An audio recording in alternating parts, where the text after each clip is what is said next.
अस्सलाम वालेकुम जी। डॉक्टर रेहान उमर के साथ एक दफ़ा फिर मैं छोटी सी बात करूँगा 3-4 मिनट की आपके साथ। जब हम किसी पेशेंट की एंजियोप्लास्टी करते हैं, किसी को एंजाइना होता है, दिल का मरीज़ होता है, चलने से सीने में दबाव महसूस होता है, बैठने से आराम आ जाता है और हमारे पास एक ऑब्जेक्टिव एविडेंस होता है इस्कीमिया का, जो दवाइयाँ देने के बावजूद भी उसका सीने का दर्द ठीक नहीं हो रहा, फिर उसकी हम एंजियोग्राफ़ी करते हैं। तो एंजियोग्राफ़ी में हमें की शरियानें नज़र आती हैं, मैं आपको दिखाना चाहूँगा। ये एक आइवस एक हमारा टेस्ट होता है, उसका एक व्यू मैंने बनाया है जिसके अंदर ये हमारा आइवस का कैथेटर है जो शो कर रहा है, ये पूरी शरियान है और शरियान के अंदर ये वो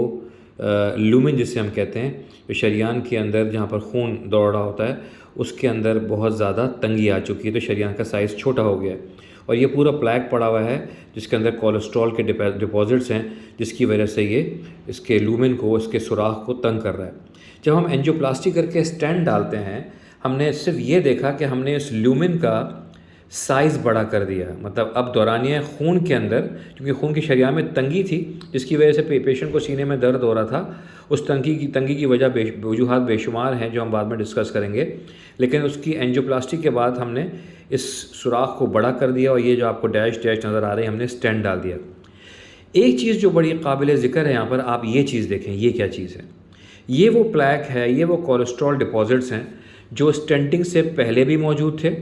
और स्टेंट करने के बाद, यानी इसके अंदर रिंग डालने के बाद भी बाकायदगी से मौजूद रहे हैं।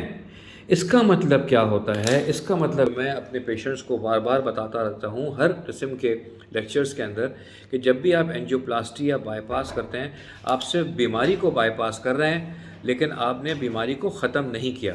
आपने बीमारी को बाईपास कर दिया, बीमारी में आपने उस शरियान की तंगी के अंदर स्टेंट डाल दिया, लेकिन वो जो प्लैक है, वो जो कोलेस्ट्रॉल डिपॉजिट्स हैं, वो बज़ाते खुद मौजूद हैं। तो हम अंग्रेज़ी में कहते हैं कि हमने सिर्फ लूमेन को खोल दिया, हमने सुराख जो तंगी है उसको हमने खोल दिया, उसको बड़ा कर दिया, लेकिन हमने जो दिल की बीमारी है, जो उसकी असल वजह है, जो क्रक्स है, उसको हमने नहीं छेड़छाड़ की, हम कर ही नहीं सकते। इसीलिए एंजियोप्लास्टी हो या बाईपास हो, वो सिर्फ एक पैलिएटिव प्रोसीजर है। पैलिएटिव प्रोसीजर का मतलब होता है जिस तरह कैंसर के मरीज़ों को हम कीमोथेरेपी देते हैं, कैंसर के सेल्स को सुला देते हैं, कुछ अरसे के लिए वो दोबारा जाग जाते हैं, इसी तरीके से एंजियोप्लास्टी या बाईपास बीमारी को ख़त्म नहीं करता बल्कि बीमारी को सुला देता है। वो प्लैक्स मौजूद होते हैं जिसकी वजह से चिकनाई जो बढ़ती है, क्यों अगर मज़ीद आपने इलाज नहीं किया दोबारा बढ़ेगी, दोबारा तंग कर देगी, दोबारा इसकी शरियान को वो नैरो कर देगी, उसके सुराख को नैरो कर देगी, जहाँ पर दौरानिया खून दोबारा ख़राब होना शुरू हो जाएगा। इसी हम ये कहते हैं कि जब एंजियोप्लास्टी करते हैं तो हम प्लैक को नहीं छेड़ते, हम सिर्फ बीमारी को दूर कर देते हैं, बीमारी की वजह को दूर नहीं करते। बीमारी की वजह को दूर करने का वाहिद ज़रिया लाइफस्टाइल मॉडिफिकेशन है। लाइफस्टाइल मॉडिफिकेशन में हेल्दी डाइट,